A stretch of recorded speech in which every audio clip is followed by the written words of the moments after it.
Bismillahir Rahmanir Rahim. Alhamdulillahi Rabbil Alamin wa salatu wassalamu ala Rasulillahi wa ala alihi wa sahbihi ajma'in. Wa ba'da, assalamu alaikum wa rahmatullahi wa barakatuhu. Ɗan uwa masu albarka masu kallon wannan tasha ta mai albarka, tashar mu na Africa TV3.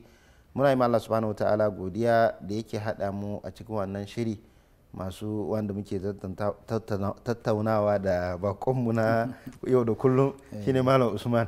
Malam Usman, muna muku marhaba da zuwa a cikin wannan shiri. Sannu Malam. Sannu kuma muna roƙon Allah subhanahu wataala ya ba mu falalan da ke cikin wannan wata, kuma ya karɓa mana ayyukanmu da mu da ƴan uwa masu kallon mu gabaki ɗaya, da kuma duk inda musulmai suke a cikin wannan wata, Allah dai ya sanya mu daga cikin wanda za a gafarta musu zunubansu.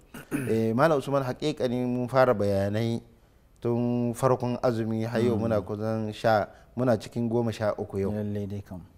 Mun yi bayanai da dama da tunatarwa akan dangane da abubuwan da suka shafi wannan wata, da kuma musamman ma darasin ko tunatarwar da ya gabata na jiya mun yi magana akan abin da ya shafi ɗaya daga cikin rukunan musulunci, shine wanda ya zamanto sallah, falalan wannan sallah da kuma yadda ya kamata musulmi ya kiyaye shi, da kuma mutum ya kiyaye wurin kare abka daga cikin wanda suke rafkanuwa da sallah, musamman ma a cikin wannan wata mai daraja da falala.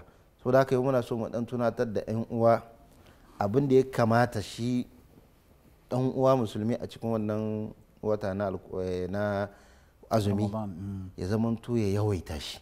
Tunda mun bayani akan karanta alkur'ani cikin darussan da suka gabata, to shin bancin karanta alkur'ani akwai abin da ake so musulmi ya zamanto ya yawaita yin wannan abun a cikin wannan wata mai falala? To bismillah wa salatu wa salamu ala rasulillah nabiyina Muhammad wa ala alihi wa sahbihi wa ajma'in wa ba'd. Malam Adam, za mu iya cewa shi kamar watan azumi wata ne na ibada. Bayan sallah, bayan karanta alkur'ani, duk wani nau'i na ibada ana so mutum ya yawaita shi a cikin wannan wata. Sai dai akwai wata ibada da yawanci muna ɗan rafkana a kanta. Wannan ibadar ita ce ambaton Allah. Ambaton Allah muna ɗan rafkana a kanta ta yadda mukan manta ma da duk wasu abin da suka shafi wa'annan azkar din da aka rawaito mana daga annabi sallallahu alaihi wasallam, sawa'un abin da ya shafi a zikirai ne na safe, azkarus sabah, ko kuma zikirai ne na yamma wanda suka zo daga annabi sallallahu alaihi wasallam, ko kuma wasu zikirai da suka zo a wasu lokuta keɓantattu musamman a cikin watan azumi. Musamman in mutum ya zo shan ruwa, wace irin addu'a ya kamata yi, a lokacin suhur me ya kamata yi. Yawanci muna mantawa da wa'annan abubuwa, kuma mushkilar da ta sa yawanci muke mantawa da irin wa'annan abubuwa, musamman wa'anda suke intima'i ko kuma suke daukan cewa suna tabbaka sunnar annabi sallallahu alaihi wasallam. Akwai wani abu da zan yi musu lafta a nan wurin, shine lokacin da mutum ya guji duk wani zikiri na bid'a, irin zikirai da muke ganin na bid'a ne, sai kaga zikiran sunnan ma suna nema su gagare shi. Yani ka guji wancan ba ka yi, wanda kuma aka ce sunna din ne shi ma mutum ba yi, to kaga an yi biyu babu, duk da wancan din ba a ce wannan bane, to amma kila wanda yake yin wancan din ma zai fika wannan, in yayi ikhlasi kila Allah ya ga wannan ikhlasin nasa, ko da bai yi daidai ba Allah ya kalle shi da wata fuska ya bashi lada. To amma yani ya kamata a ce a ire-iren waɗannan zikirai din muna ƙoƙari. Na farko dai azkar da suka shafi na yau da kullum, kar mu ce watan azumi sun shigo shikenan bar mu ajiye su mu kama yin wasu daban.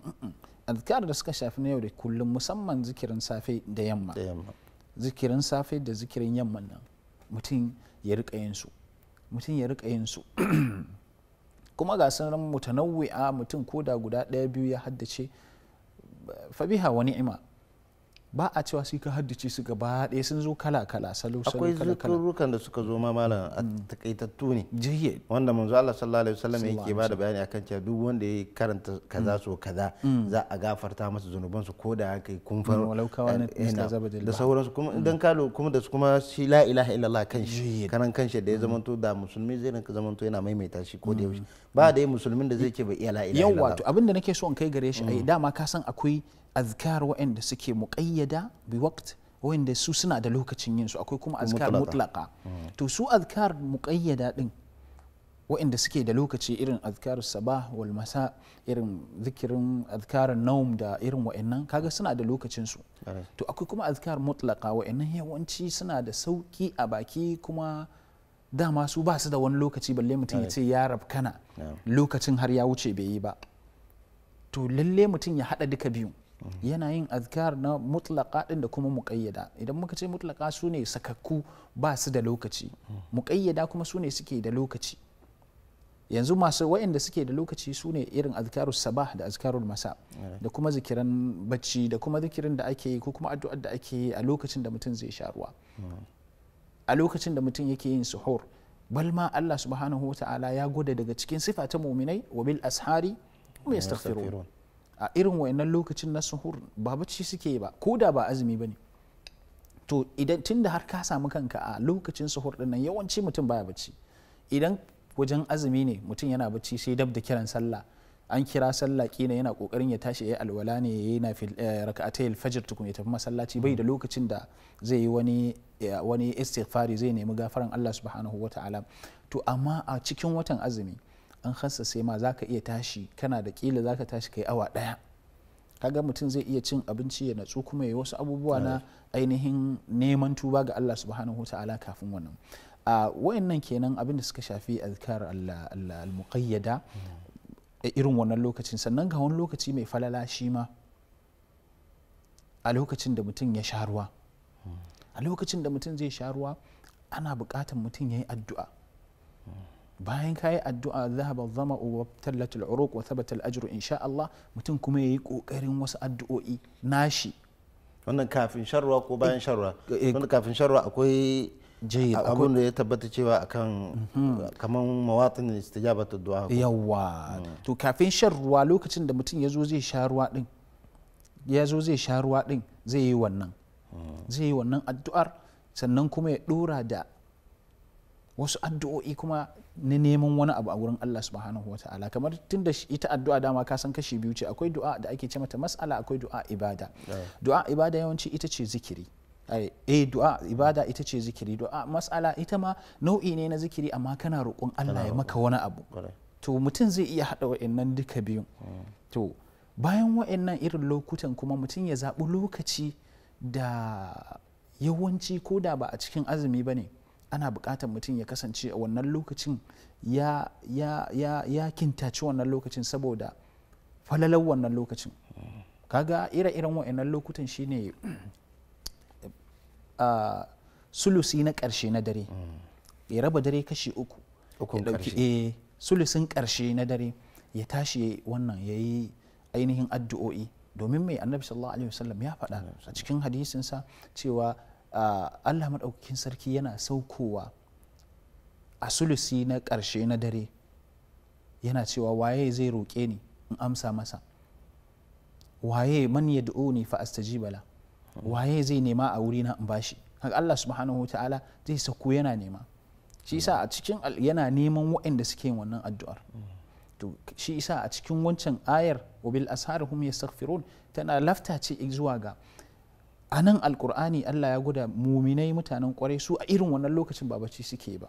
To lalle ya kamata a ce mutum ya ribaci waɗannan lokutan da muka san cewa na farko lokuta ne da ake karban ibada, ake karban addu'a, sannan kuma ya ribaci waɗannan zikirori da addu'o'i da suke da ƙayyaje da lokuta. Sai mu zo kan kuma zikirai da suke sakakku, azkar mutlaq. Wannan suna da yawa sai wanda mutum ya ga dama ma ya ɗauka. Amma yawanci akwai wasu kalmomi da annabi sallallahu alaihi wasallam ya faɗa a cikin hadithinsa, yake cewa kalimatani habibatan khafifatani ala lisan thaqilatani fil mizan habibatani ila rahman subhanallahi wa bihamdihi subhanallahi alazim. Ga su dai yani ba zai ci ma lokaci ba, kawai ka ce subhanallahi wa bihamdihi subhanallahi alazim. Kana me yake nufi da wannan hadisin ne manzo Allah? Annabi sallallahu alaihi wasallam yake cewa kalimatani, wasu kalmomi ne guda biyu, khafifatani ala lisan, suna da sauki a baki in zaka faɗa, thaqilatani fil mizan, sannan kuma idan aka sa su akan ma'aunin lada suna da nauyi. Sannan kuma habibata ne ilar rahman, wa'innan kalmomin ainihin abun so ne ga Allah subhanahu wata'ala. Allah yana son ya ji ana ambatunsu. Waina kalmomi ne su ne subhanallahi wa bihamdihi subhanallahi al'azim. Haga wannan ko minti ɗaya kai ko sekon 10 ba zai ɗauke ka ba ka faɗi wannan. To kaga irin wa'annan azkar mutlaka mutum kawai ya zanto ko yaushe bakin shi yana raddada irin wa'annan. Bayan wannan kamar yadda ka faɗa a baya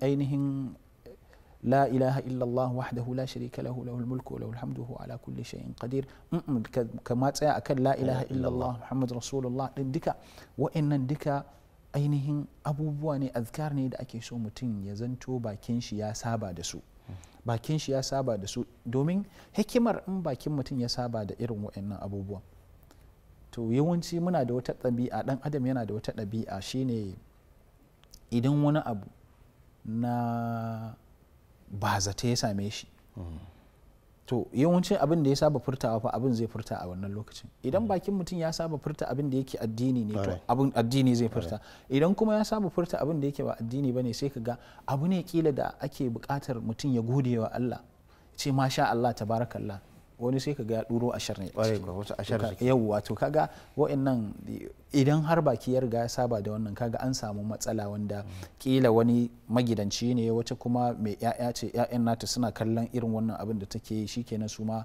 za su dauka.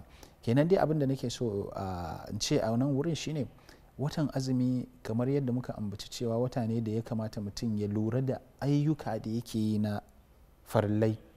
Duk wani abin da yake farilla ne a wajen azumi to ya lura da shi a cikin azumi sosai. Haka kuma kar ya manta da nafila, kar ya manta da nafila, musamman kuma wannan nafilar da ita ba ta da wani wahala, ba ta da wani wahala. Abin da ya shafi zikiri ambaton Allah subhanahu wataala bai da wahala, ko me kake yi zaka iya yi. Kenan wanga dama ce ma ga 'yan uwa ko iyayenmu mata wanda suka zamanto suna yawaita aikin gida musamman ma a wannan wata na Ramadan, wanda zai zamanto suna aikin wani share-share wanke zamanto wannan aikin da suke su ribanci wannan lokaci na yawaita ambaton Allah, ba a sanya abin da mai suna waya a kunne ana sauraron wasu abubuwan suka zamanto na wallahi malam kaga wannan abun ba karamin, yani muna ganin shi kaɗan karami ne a hankalinmu ba ma ya kaiwa, amma kuma ba karamin lada mutum zai tara ba akan shi. Mace tana girki, tana daka, tana kome take yi, kowane irin nau'in na zikiri kaga za ta iya ambaton wannan. Ba wani maganan cewa a'a ni ban shirya ba sai na zo na shirya na yi alwala na ina cikin wata, a'a kome take a gidanta za ta iya ambaton Allah subhanahu wata'ala. Kaga in ba hankalin yana kaiwa irin wannan ba sai kaga lokaci ya tafi da yawa ba tare da mun ribacin shi ba, aikin mun yi kaɗan. Allah subhanahu wa ta'ala, da fatan da Allah dai ya sanya mu daga cikin wa'anda yake mu wa zakirin Allah kathiran wa zakirat. Allah ya sanya mu daga cikin wa'annan, kuma Allah ya sanya mu daga cikin wa'anda za su ribanci kowane second daga cikin rayuwarsu, kowane minti ɗaya na rayuwarsu. Allah ya sanya mu daga cikin wanda za su ribance shi, ya zama to ko wurin zikirin, ko wani azkar, ko wani istighfari da sauransu, da mu da 'yan uwa masu kallon mu gabaki daya. Mun gode kwarai dangane da wannan tunatarwa, ana nuna mana lokaci yayi, kuma haka kuma lokacin shan ruwa yayi, saboda haka zamu bar 'yan uwa masu kallon mu da sauraron mu a wannan lokaci ba su dama yadda za su je su fara shirye-shiryen fara buɗe baki insha Allah. Mun gode, Allah ya saka da alkhairi. 'Yan uwa masu kallon wannan tasha mai albarka, nan zamu dakata tun da shirin mu ya zo karshe, kuma haka kuma lokacin shan ruwa yayi, saboda haka za mu dakata anan sai zuwa wani shiri na gaba. Da fata Allah subhanahu wataala ya gwada mana wani shiri kuma ya sanya mu daga cikin wa'anda za a karɓi ayyukan su na lada a wannan wata mai falala. Anan za mu dakata, wa sallallahu ala nabiyyina Muhammad wa ala alihi wa sahbihi ajma'in. Fa subhanakallahumma wa bihamdik ashhadu an la ilaha illa anta astaghfiruka wa atubu ilaik. Wassalamu alaikum wa rahmatullahi wa barakatuh.